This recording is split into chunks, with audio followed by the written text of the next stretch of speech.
Greetings from Lake Louise National Park here in Alberta, Canada. Welcome to my channel. Thank you to my subscribers. Now watch this. So this is actually the Lake Louise, but it's covered in snow during winter season and it becomes a natural ice skating rink during winter. This is Lake Louise. Hi, welcome to my channel. Hi. Bonjour. So behind me is the famous lake protected for all time in Banff National Park called Lake Louise. So this is actually the Lake Louise, but it's covered in snow during winter season and it becomes a natural ice skating rink during winter. This is Lake Louise. And behind it are the Canada's World Heritage Site, Rocky Mountains. So Lake Louise is also a World Heritage Site. Let us read this marker. For thousands of years, people have gazed at this scene with awe. Lake Louise deserves its reputation as a place of spectacular beauty. It's an icon of the Canadian Rocky Mountains. The need to protect this special place was recognized from the early days of tourism in the Rockies. Initially preserved as a forest park in 1892, Lake Louise became part of Canada's first national park in 1902. Banff National Park is now part of the Canadian Rocky Mountain Park's World Heritage Site. Our national parks protect and portray Canada's great landscapes. Lake Louise showcases the main ranges of the Rocky Mountains. Yeah, the Rocky Mountains in the background behind this Lake Louise. This grand landscape may look powerful, but its ecosystem is surprisingly sensitive. Taking care of places as popular as Lake Louise is a big challenge and responsibility. It is a responsibility that we all share. It's called ecotourism. We protect the environment as tourists. Then there's a marker here. Ice glaciers sculpted this famous Rocky Mountain landscape. So this is Geology Class 101. The glaciers began their work about 2 million years ago. They carved these mountains and engorged this valley into a deep basin. The Victoria Glacier once filled this valley. About 10,000 years ago, the glaciers melted back and left behind a pile of rocky debris that domed this lake. You are standing on the remains of that dam. In recent years, a warmer climate has accelerated glacial melt and recession. If this trend continues, one day these glaciers will be gone. Oh.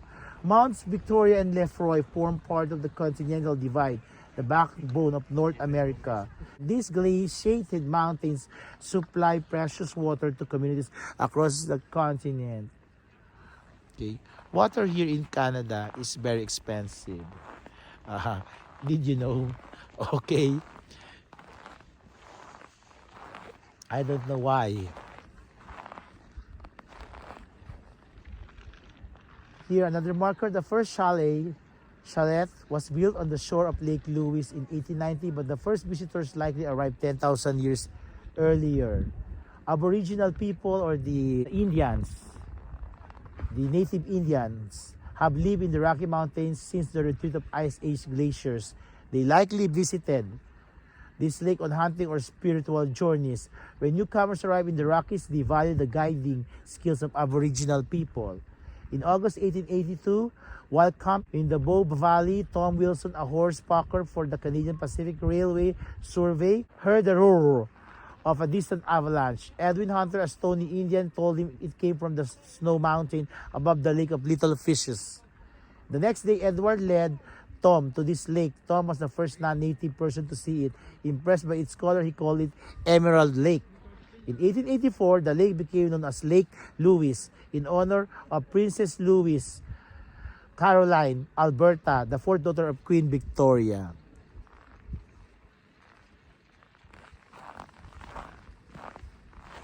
Then there's another marker here. This is the last marker here. For over half of the year, the Lake Louise is a place of snow and ice.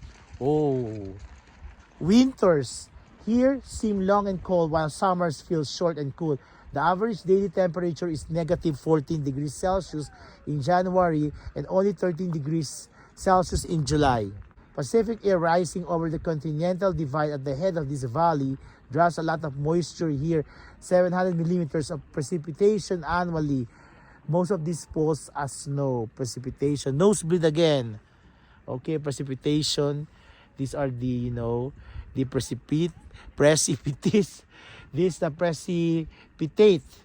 The moisture. That's I only know the moisture. Precipitation is a big word. Okay. At 1,731 meters above sea level, Lake Louise lies in the sub-alpine zone, below the treeless alpine slopes. Plants and animals that live here are well adapted to the harsh climate. So that is why there's alpine milk. It came from here. Alpine milk. And sorry, there's also Alaska milk. This is in my country, the Philippines, we have these brand names of milk. Hoary marmots and golden-mantled ground squirrels, like in the picture here, spend the coldest months of the year hibernating underground. There are also mountain bears here. They're hibernating here. They are sleeping inside the caves in the mountains. Far, far away there. So, Lake Louise is only habitable. Lake Louise, you can only walk in Lake Louise during winter season when there is snow. When there is ice glacier here. But during summer, this is all bodies of water. It is called Lake Louise. It's basically a lake. Impressive. So, we are actually sitting in the lake. Let's go down so we can actually sit on or stand on a lake. So there's many tourists here. There's a big dog there. You see that? There's a big dog.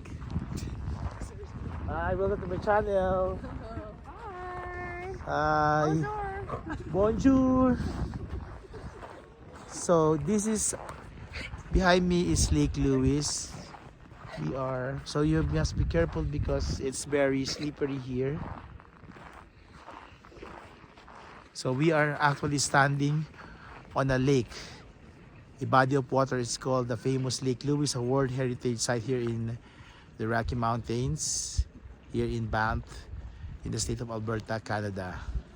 So during winter, we can stand and sit on this lake, and it becomes a natural ice skating rink for ice skaters.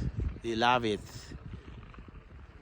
They visit here just only to ice skate and see the beauty of Canada's World Heritage Rockies, or the Rocky Mountains, like Mount Lefroy and Mount Victoria in my background. I don't know which is which. Now, during summer, when the ice melts, and this is a physical body of water, it becomes Lake Louise.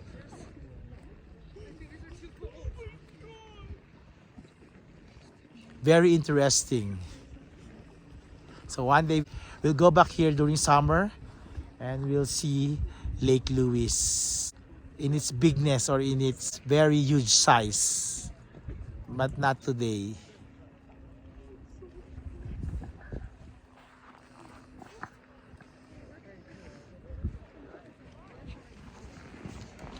Greetings from Lake Louise National Park here in Banff, in the state of Alberta in Canada. Thank you for watching. Hit the like button, share, comment, and please subscribe to my channel if you haven't subscribed. YOLO, you only live once.